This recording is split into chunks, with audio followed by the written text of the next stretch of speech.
Boa tarde a todos.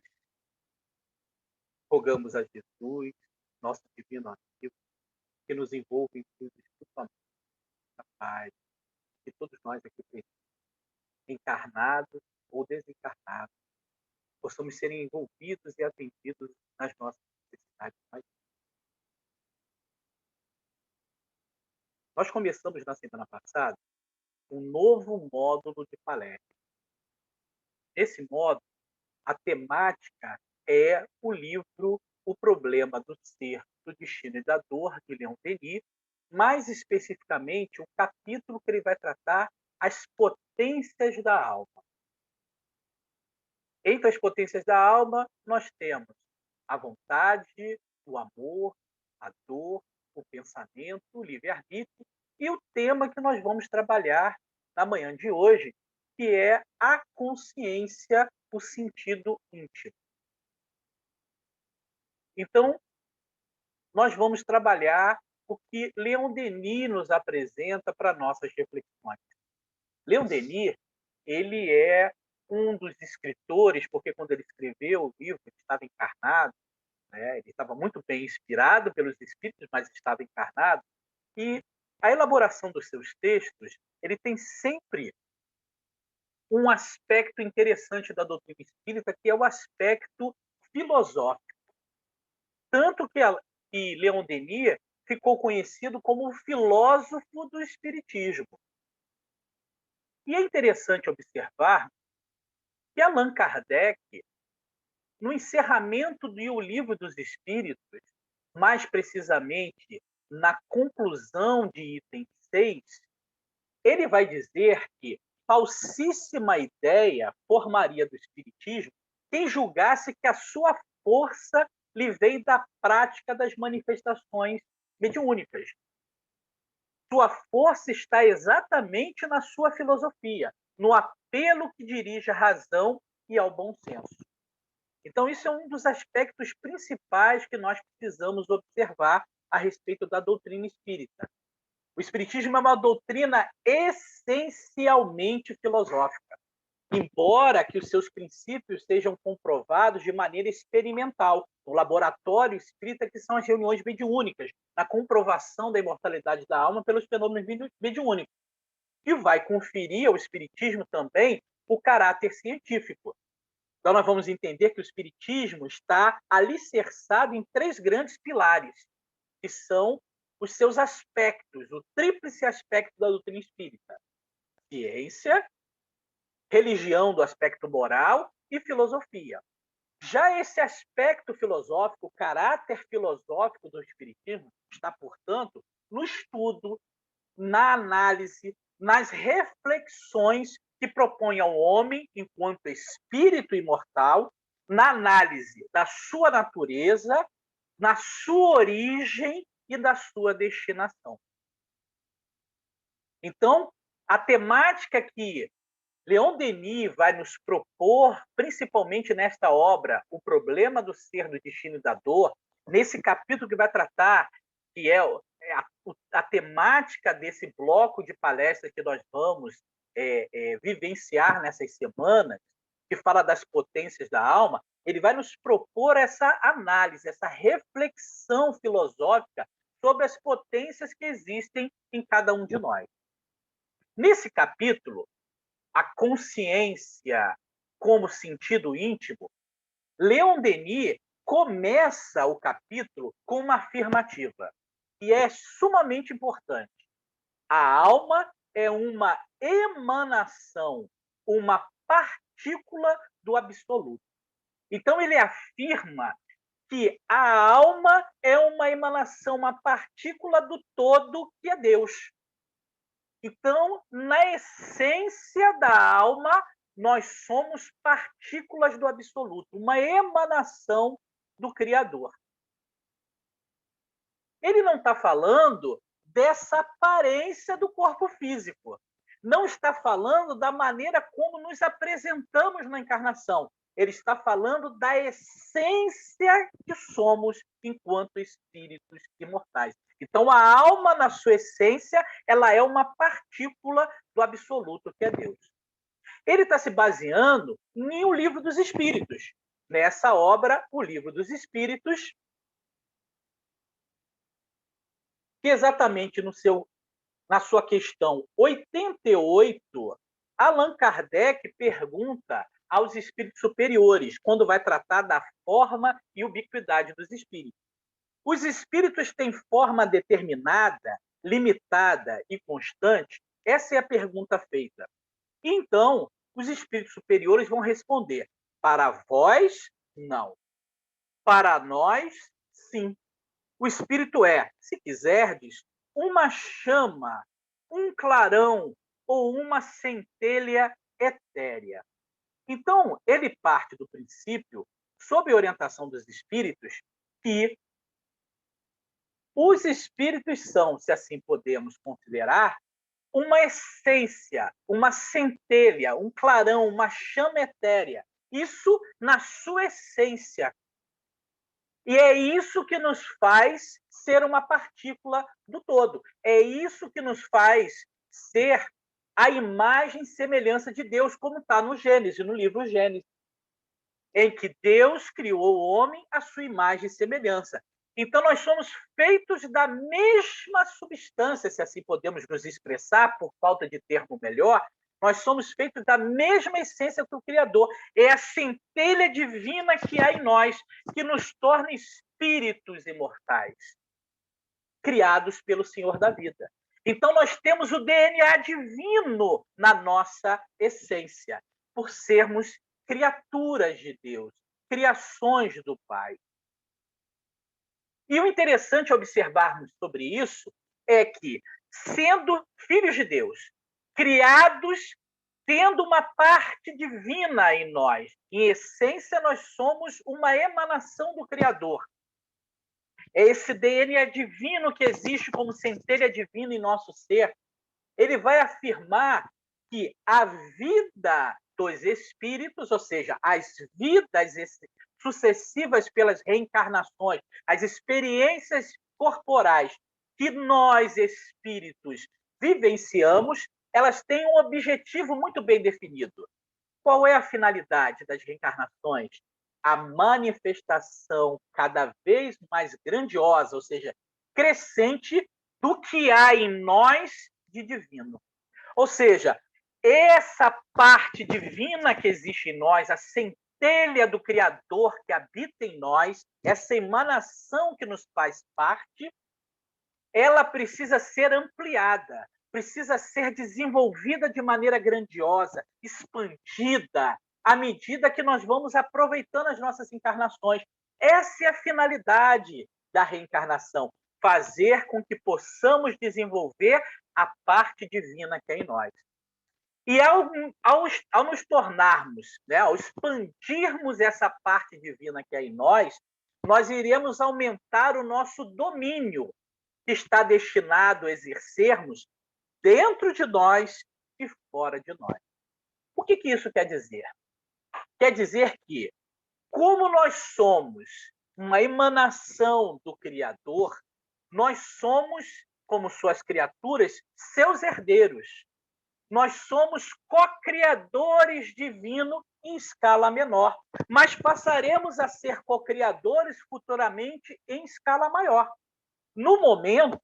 Nesse momento, nós estamos com o nosso campo de ação muito restrito aos limites do corpo físico. Nós estamos com o nosso campo de ação restrito ao ambiente do grupo familiar que estamos inseridos, à faixa de grupo social que estamos inseridos na encarnação, ao país, à nacionalidade, à etnia, a essas questões mais limitadas. Mas dia virá em que, desenvolvendo, mediante o aproveitamento das nossas sucessivas encarnações, através das experiências que a vida nos proporciona, da convivência, dos aprendizados, nós vamos expandindo gradativamente esse potencial divino que é em nós, essa centelha divina que é em nós, que nós vamos ampliando a nossa capacidade de ação. E dia virá que iremos cuidar de coletividades planetárias, a exemplo de Jesus. como nos ensinam os Espíritos, principalmente Emmanuel no livro A Caminho da Luz, Jesus representa uma coletividade de espíritos que alcançou um nível de evolução que executam a vontade de Deus em todo o universo e cuidam, tutelam coletividade de espíritos vinculados a orbes planetários. No caso, Jesus é o governador, é o tutor espiritual de todos os espíritos vinculados ao planeta Terra. Somos mais de 21 bilhões de espíritos vinculados à Terra. Temos um pouco mais de 7 bilhões encarnados e o restante está na erraticidade, no mundo espiritual, aguardando esse revezamento sucessivo de entrada e saída pelas reencarnações dos espíritos vinculados ao planeta Terra. E na questão 625, também de O Livro dos Espíritos, tem uma pergunta interessantíssima de Allan Kardec, que é: qual o modelo mais perfeito que Deus oferece aos homens para lhe servir de guia e modelo? E os espíritos superiores respondem: Jesus. Jesus é para nós o modelo de perfeição que podemos alcançar. Então, se Jesus é o governador do planeta Terra, tutor de 21 bilhões de espíritos, como ele mesmo disse, eu sou o bom pastor e Deus me confiou todas as ovelhas, conheço nominalmente cada uma delas, e nenhuma das ovelhas que o Pai me confiou se perderá. Então, nós também seremos um dia, à medida que expandirmos esse potencial divino que é em nós, essa centelha divina que é em nós vamos expandindo, crescendo e crescendo em responsabilidade, nós vamos abraçando maiores competências que vão nos permitir colaborar, até que venhamos a alcançar um dia o objetivo da nossa criação, que era encontrar com Deus, quer ver ao Pai, compreender a sua vontade e dizer como Jesus: eu e o Pai somos um, no sentido de entender a sua vontade e me tornar, então, ministro e executor da vontade divina em toda parte. E nós vamos, então, aumentando esse domínio de ação, primeiro internamente, no controle das minhas potências, na utilização das minhas potências, consequentemente expandindo a minha ação e a minha colaboração na sociedade, no mundo, na obra da criação de maneira geral. Até que um dia eu possa ser como Jesus, o executor da vontade divina junto aos homens. Tanto que Jesus, para nós, representa a presença divina junto à Terra. E como é que Leon Denis vai nos explicar que isso vai acontecer? Isso vai acontecer por meio dos nossos sentidos e energias latentes, ou seja, por meio dos nossos potenciais espirituais, as potências da alma. Essas potências da alma precisam se desenvolver.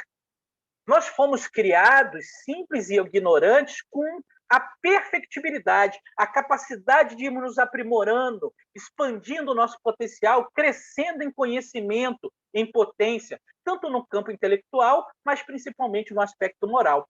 Nós podemos usar a semente como um símbolo. Nós podemos usar a semente como uma referência. O que acontece com a semente?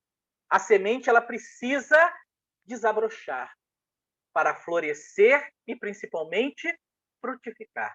É assim que nós, espíritos, portadores dessa centelha divina, vamos ampliando esse potencial divino que há em nós, mediante a expansão das potências da alma, que vão exatamente desabrochando, florescendo e frutificando, não só nas conquistas internas, mas também nas conquistas externas, na colaboração da parte onde estamos inseridos, convivendo na obra da criação, que é nosso papel também colaborar. E à medida que nós vamos expandindo essa parte divina que é em nós vamos ampliando a nossa esfera de ação. Esse é o nosso destino. Essa é a nossa função. E Leon Denis vai acrescentar também que as profundezas da alma, lá no âmago, no íntimo da alma, que é uma emanação da partícula do absoluto, que é Deus, liga-se à grande alma universal e eterna, que é ela uma vibração desta. Ou seja, por sermos uma centelha divina, nós estamos conectados com o Senhor da vida internamente. Nós estamos conectados com o Senhor, com Deus. Por quê? Por existe esse DNA que nos conecta com o Criador da vida. Isso é muito interessante observar. Olha como Jesus coloca isso para nós, quando diz que quando quisermos orar, bastaria que pudéssemos, então, pensar em Deus, nos reservarmos ao nosso quarto íntimo, trancarmos a porta e orarmos em secreto.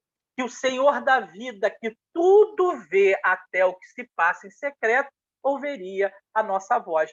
Por que Deus nos ouve? Porque Ele habita em nós, exatamente por causa dessa centelha divina que é uma emanação do Criador.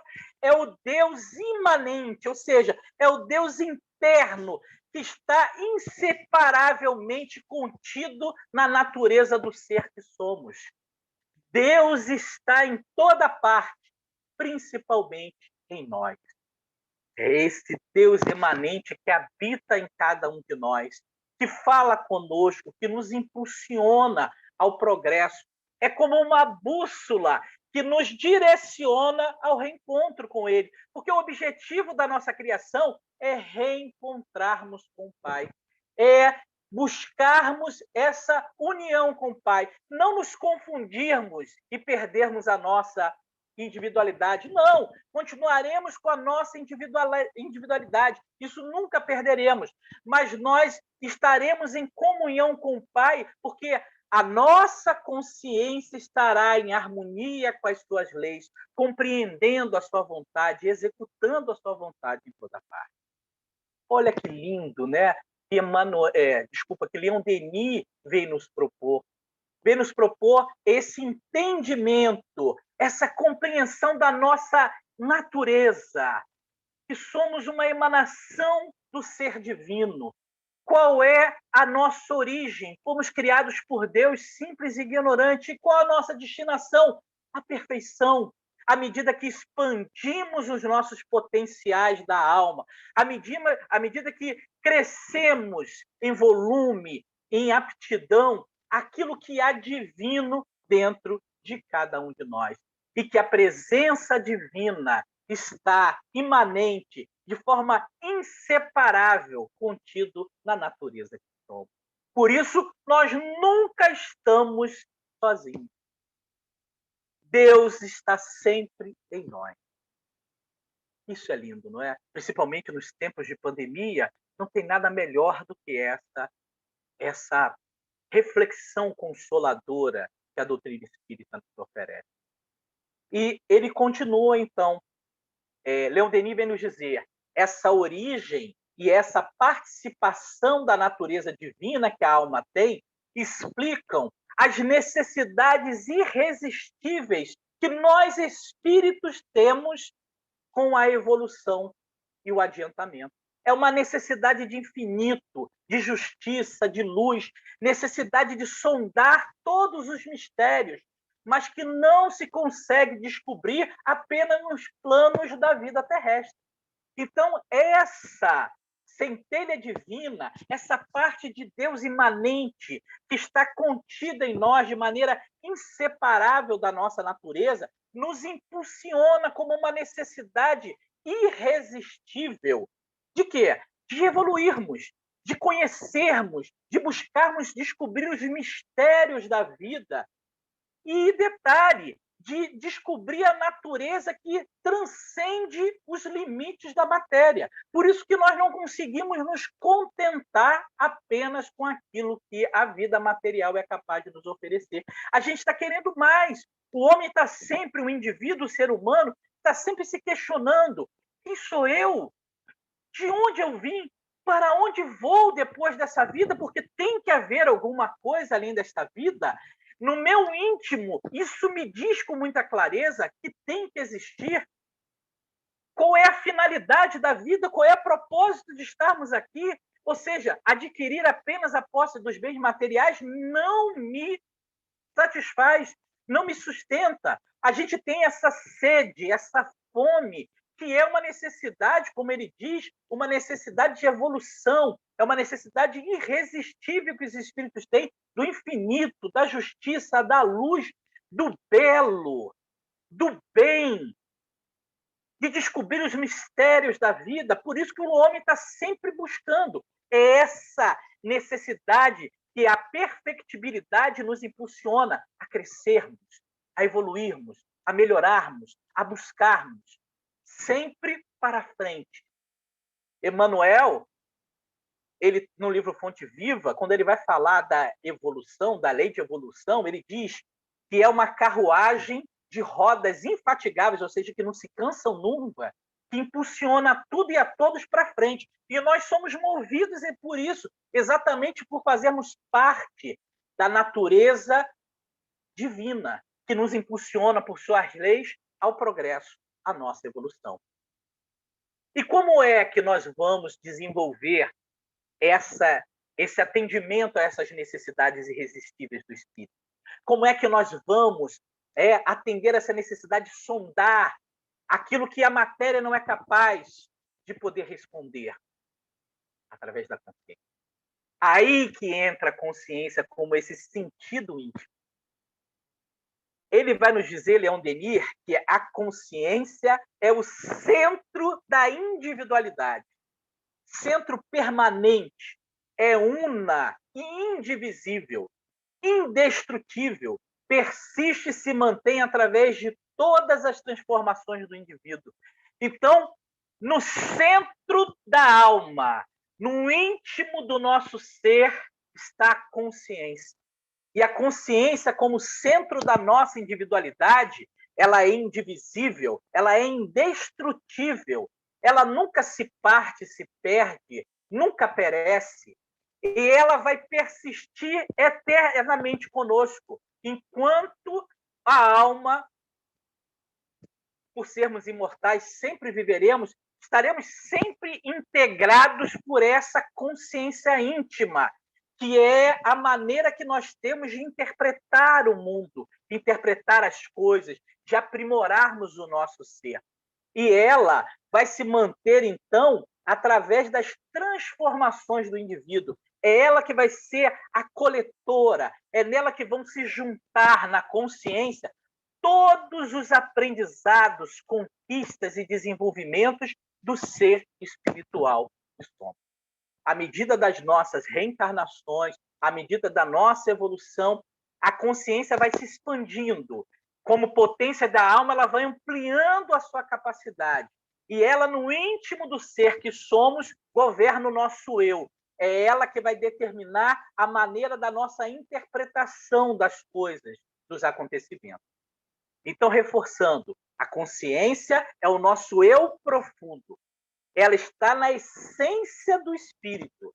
E dela provém as emoções, os desejos, o juízo de julgamento de valores, as nossas crenças, porque ela é o conjunto de todo o aprendizado, de todas as transformações que nós espíritos passamos à medida que vamos aproveitando as nossas reencarnações. Vamos imaginar que a consciência, ela, como nós somos centelha divina, como nós somos, em essência, emanações do absoluto, essa emanação, essa centelha, ela tem como propriedade irradiar. Imagina uma chama de uma vela. O que ela faz? Ela irradia luminosidade. Quanto mais forte e potente é o seu núcleo, maior é o campo eletromagnético da sua irradiação. A mesma coisa acontece conosco. Lembram da questão 88 que nós lemos agora há pouco? Que os espíritos dizem que nós podemos entender o espírito na sua essência como uma centelha, uma chama ou uma flama. Então, é a ideia desse ser que do seu centro irradia, do seu centro propaga o seu núcleo, as suas irradiações. Então, a nossa consciência, que está no íntimo, que é o nosso eu profundo, ela irradia. E qual é a propagação dessa emanação? É a nossa mente. O campo de emanação da nossa consciência é a mente. E nós podemos comparar a nossa mente como se fosse um espelho vivo a refletir a nossa consciência lúcida. E o que é esse espelho que é a nossa mente, que é onde nós elaboramos os pensamentos, que são as suas projeções, não é? As projeções que vão concretizar-se no mundo espiritual, no mundo material, as realizações, é o espelho que reflete a consciência. Então, o que nós trabalhamos, elaboramos de pensamento na casa mental é um reflexo daquilo que está no nosso íntimo, na nossa consciência. E vai ser sempre de acordo com a faixa evolutiva do conhecimento que adquirimos até o presente momento. Então, por exemplo, de acordo com a nossa evolução, com as aquisições e desenvolvimento das nossas potências íntimas, da consciência, dos aprendizados no aspecto intelectual, mas principalmente moral, nós vamos emanar um campo eletromagnético que é a nossa mente. E ela, como espelho, representando o espelho, vai refletir o que nós vivemos, as nossas crenças, os nossos valores, as nossas ideias, os nossos medos, as nossas emoções, os nossos juízos de valores. É interessante isso, porque eu me lembro de uma palestra do Divaldo Pereira Franco, que ele contou uma história que retrata mais ou menos isso. Ele conta que uma freira vinha caminhando pela rua e ela percebeu que um homem ela seguia. E ela, então, temendo, né, pela sua segurança, porque o homem a seguia por longos passos, se aproximava cada vez mais, ela temendo, no seu sentimento íntimo de que alguma coisa ruim iria acontecer, ela se vira para aquele que a estava perseguindo. Isso causou uma surpresa para aquele que estava seguindo ela. E ele então parou. Já que ela parou e virou para ele parou também. E ela então teve a ideia. Ela suspendeu o seu hábito. Suspendeu o vestido. Aquele homem, então, diante da atitude da freira, o que fez? Abriu as suas calças e arriou as suas calças até o tornozelo. Ela, então, com o vestido levantado, foi muito mais fácil o quê? Correr, e saiu correndo. E o homem que estava com as calças arriadas até o tornozelo teve dificuldade para correr atrás dela, porque com o vestido levantado é mais fácil correr do que a calça arriada. Olha a diferença de consciência. Enquanto ela levantou com o objetivo de ter mobilidade para a fuga, a consciência pervertida do outro, a consciência adoecida do outro, pensou em aproveitar-se sexualmente dela. Para vermos os níveis de consciência diferentes que nos encontramos. O quanto que nós estamos, enquanto coletividade, vivendo no mesmo orbe, estamos em níveis de consciência completamente diferentes, porque esses níveis de consciência são resultado das nossas aquisições individuais. Quanto mais moralizado é o espírito, melhor espelha no seu nível de consciência, no seu nível mental, e a interpretação das coisas e da vida, a sua reação diante do mundo. Quanto menos consciente, menos amadurecido, menos moralizado, mais acanhado, mais limitado e pervertido será o nosso olhar. Para fazermos um teste a respeito da capacidade que temos, né, de percepção do nosso nível de consciência, como é que a nossa mente está, eu quero fazer um teste com vocês. Eu vou colocar uma imagem e eu vou pedir que vocês no chat coloquem a opinião de vocês.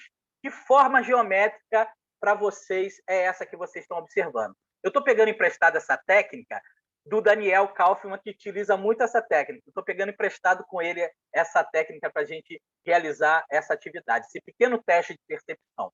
Então, vocês vão colocar aí no chat qual é a forma geométrica que vocês imaginam que significa a imagem que nós vamos compartilhar, tá?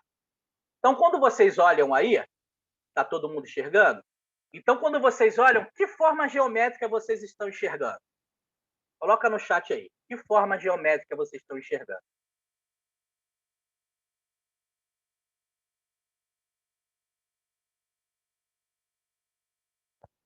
Agora, que forma geométrica vocês estão enxergando? É a mesma que estava antes? Vocês acham que é a mesma forma geométrica que vocês estavam enxergando antes? Quem acha que teve alguma mudança, se tem outra forma geométrica, vai dizendo aí.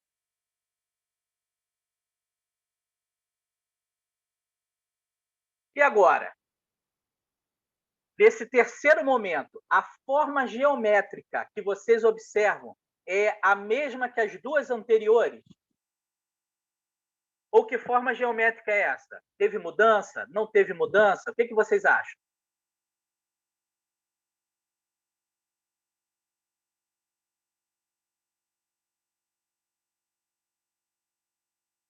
E agora, gente? Aquilo que vocês enxergaram lá no início permanece com o mesmo ponto de vista até o presente momento?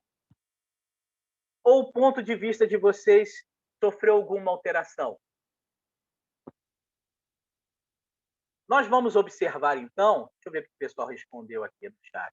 Ó, muita gente falou no início que era quadrado, depois disseram que era uma folha de papel ao vento, e no final ficou tudo redondo, né? A forma geométrica mudou para uma forma esférica, né? Um círculo. Então, nós vamos perceber com isso exatamente que as nossas percepções elas se alteram de acordo com os recursos que nós vamos recebendo de informação, com aquilo que nós vamos nos alimentando de conhecimento e vamos desenvolvendo a nossa capacidade. A nossa consciência não é somente a faculdade de perceber as coisas, mas também o sentimento que temos de viver, de agir, de pensar, de querer, né? A consciência, ela, por mais que seja una, ela apresenta vários planos. Ela se subdivide em planos que a gente pode entender assim. Por exemplo, existe um plano da consciência que é chamado do plano sensorial. Esse plano da consciência sensorial é a faculdade de concentrar as sensações externas, essas sensações que são captadas pelos nossos órgãos do sentido, da visão, audição, olfato, paladar, tato. Ela capta essas sensações externas, concentra-as, coordena-as, define e percebe-lhes as causas e define-lhes, a partir disso, os efeitos. Os sentidos físicos, eles podem enganar. Nesse teste que nós fizemos, nós percebemos que nossos sentidos nos enganam. Dependendo do ângulo que nós olhávamos aquela escultura, dependendo do ângulo que nós olhamos, ela tem uma forma geométrica diferente. Se olharmos de frente a uma determinada distância, ela é um quadrado. Se olharmos de lado, ela é uma forma sinuosa. Se nós olharmos de trás, mais próximo, ela se transforma num círculo. Então, nós vamos perceber que os sentidos físicos, eles podem nos enganar. As aparências, elas enganam, diz o dito popular. Porque os sentidos apenas, eles distinguem as aparências. E nada seriam sem essa nossa consciência sensorial. O que ela faz? Ela agrupa, ela centraliza essas percepções e as transmite à alma. A alma, então, registra tudo e tira o efeito útil do que é necessário. Então, existe esse plano superficial, que é o plano da consciência sensorial, que pouco a pouco, pelo próprio fato da evolução, essas sensações vão se multiplicando, se apurando, e a consciência intelectual ela vai acordando. E a consciência intelectual é que vai nos trabalhar a questão da razão, da reflexão, do bom senso da interpretação sobre as coisas, cuja a ação é indispensável diante da vida. Como nos orienta Allan Kardec, devemos passar tudo pelo crivo da razão, que é esse aspecto, esse plano da consciência intelectual. Daí em diante, da consciência sensorial, da consciência, do plano da consciência intelectual, que trabalha a razão, a interpretação, o bom senso sobre as coisas, diante dessas, nós não temos mais limite, né, para o nosso desenvolvimento consciencial. Nós poderemos abraçar todas as manifestações ao infinito da vida espiritual. Então, a partir desse instante, o ser que somos começa a desenvolver o sentimento, o juízo, a alma, começa a compreender a si mesmo e compreender a lei e a vida de maneira mais ampla. Na multiplicidade de variedade das operações mentais, a consciência ela vai expandindo a sua capacidade de interpretação, de conhecimento. Nós interpretamos a vida mediante o olhar da nossa consciência. A nossa consciência, ela nos ajuda a interpretar. Como vocês percebem, eu uso óculos. Eu tenho uma deficiência visual. Eu não enxergo de perto bem e não enxergo quase nada de longe. Então, eu preciso das lentes para regular, para ajustar essa minha deficiência. Então, os óculos ajudam a regular a deficiência, fazendo enxergar melhor. E o que a doutrina espírita é para nós, como espíritos, como consciências em desenvolvimento? Ela é essa lente que regula o nosso olhar. Os valores morais da doutrina espírita ajudam a nossa consciência a ampliar o seu olhar, a ajustar o seu olhar de entendimento de quem é, de qual o seu potencial, da sua destinação, qual o objetivo de estar nesse mundo, se relacionando com as pessoas, de entendimento da lei divina, de interiorização dessa lei na busca da perfeição, da felicidade, do contato com o Senhor da vida. Então, a doutrina espírita é essa lente que vai ajustar a nossa interpretação. Por quê? Leon Denis afirma: o eu afirma-se, desenvolve-se, e a personalidade completa-se pela manifestação da consciência moral ou espiritual. Essa consciência moral e espiritual, ela permite, como faculdade, perceber os efeitos do mundo sensível, que se expande além da realidade do mundo material. Ela nos permite a possibilidade de sentir, de interagir, de interpretar e de agir sobre o mundo moral, de discernir os efeitos e as causas da lei divina no nosso mundo interior. Então, a expansão da consciência moral, ela vai nos dar a possibilidade de reconhecer a realidade espiritual, de interagir com a realidade espiritual, de absorver o que há de melhor da realidade espiritual e de nos permitir essa conexão. Por isso que, mesmo encarnado, a nossa consciência nos permite, devido à nossa natureza espiritual, interagir com o mundo espiritual, interagir com os espíritos. Os peixes, por exemplo, estão dotados pela própria natureza da capacidade de viver no mundo debaixo d'água, pela sua natureza, eles são adaptados a viver naquele mundo que é debaixo d'água, e também de interagir, de se alimentar e de reproduzir com outros seres adaptados como eles à mesma natureza.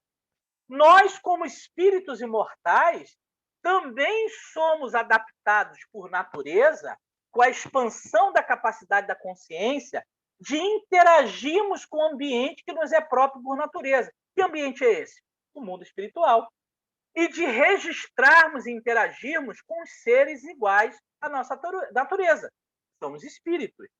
Por isso que a expansão do eu, o aprimoramento da consciência, a sua evolução nos capacita cada vez mais para a interpretação e interação do mundo espiritual.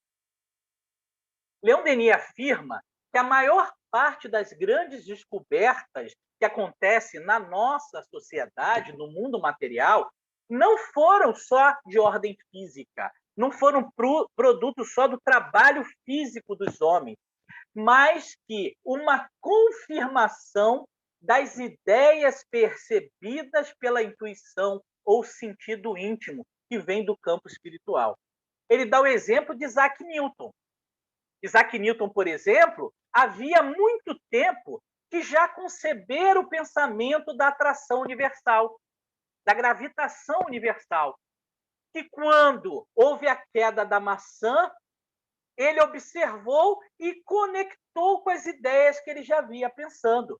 E isso é comprovado. Tem uma matéria que foi publicada numa revista internacional chamada Royal Society de Londres, que é uma das mais importantes revistas científicas do mundo, que vem trazer à tona o depoimento desse caso, em que um outro cientista, né, um físico inglês, que acompanhava também Isaac Newton, fez a sua biografia, anotou lá as suas memórias.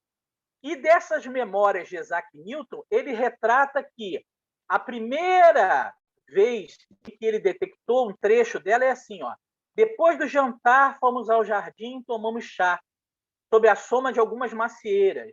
Ele me contou que estava antes na mesma situação, quando a noção da gravidade veio à mente dele. Foi em decorrência da queda de uma maçã, e ele sentou-se contemplativamente, porque deveria aquela maçã sempre cair perpendicularmente em direção ao solo, pensou Isaac Newton. Então, é a comprovação do que Leon Denis afirma, do que Leon Denis estabelece aqui, falando sobre a consciência, que essa consciência expandida no aspecto, não é, no plano sensorial, no aspecto espiritual e moral, vai nos permitir registrar intuições, ideias do mundo espiritual. Então, Isaac Newton já percebia isso. E quando ele viu a maçã, ele só conectou, ele só conseguiu, só deu o gatilho para que ele pudesse, então, ter expandido essa sua ideia, que já nasceu na consciência, nas suas reflexões, nas ideias recebidas da conexão com o mundo espiritual. E aí Leon Denis vem afirmar: assim como existe um organismo e um sensório físico que nos põe em relação com os seres e as coisas do mundo material através dos sentidos, que esse plano da consciência sensorial vai centralizar, decodificar, vai interpretar para que a alma possa tomar a sua decisão, assim também é um sentido espiritual, pelo qual certos homens penetram desde já no domínio da vida invisível. Assim que depois da morte, cair o véu da carne, esse sentido torna-se-á o centro único de nossas percepções. Então, nós, como centelhas divinas que habitam em nós, essa parte do ser, da criação divina que está presente de maneira inseparável da nossa construção, que nos impulsiona para a perfectibilidade, para o crescimento, cujas nossas existências colaboram para a expansão desse divino que é em nós, para o aprimoramento cada vez maior da nossa capacidade da consciência. A consciência sendo esse sentido íntimo que nos norteia para espelhar na nossa mente o que pensamos, como interpretamos, como julgamos as coisas e os acontecimentos e definimos as nossas ações diante da vida, se tornará futuramente o grande sentido, que quando estamos fora do corpo físico é o sentido primordial do ser espiritual que somos. Daí podemos pensar como a nossa consciência está espelhando na nossa mente. Que tipo de ideias, com maior frequência, nós temos estabelecido no nosso ser? Quais são as nossas principais preocupações, os nossos interesses, os nossos medos, as nossas certezas? Dessa forma, nós teremos uma ideia muito clara como anda a nossa vida consciencial, como é que está a nossa consciência em relação à expansão, a essa projeção, a essa irradiação do ser moral que somos. A cada dia que melhoramos e qualificamos esses valores, mais próximos nos aproximamos do objetivo da nossa criação. E para encerrarmos e concluirmos as nossas reflexões da tarde de hoje, vamos lembrar uma citação que dizem ser de Gandhi. Eu não tenho certeza não, mas não faz diferença, é muito interessante. Diz assim: mantenha seus pensamentos positivos, porque seus pensamentos são projeções do que a sua consciência íntima, seu eu profundo, irradia como seus valores primordiais. Mantenha seus sentimentos positivos, porque eles são produtos do seu pensamento. Mantenha seus sentimentos positivos, porque eles se transformarão em seus hábitos. Mantenha seus hábitos positivos, porque eles construirão seu destino. Mantenha seu destino positivo, porque ele garantirá a felicidade que aguarda. Que todos nós aguardamos a felicidade. E ela nasce a cada dia pela construção de uma consciência mais elevada, mais purificada, mais humana, mais justa, mais espiritualizada pelo esforço que fazemos pela nossa moralização, pela nossa transformação moral, que a doutrina espírita tem muito a contribuir na formação do nosso ser para algo melhor. Que Jesus nos abençoe. Muito obrigado pela atenção.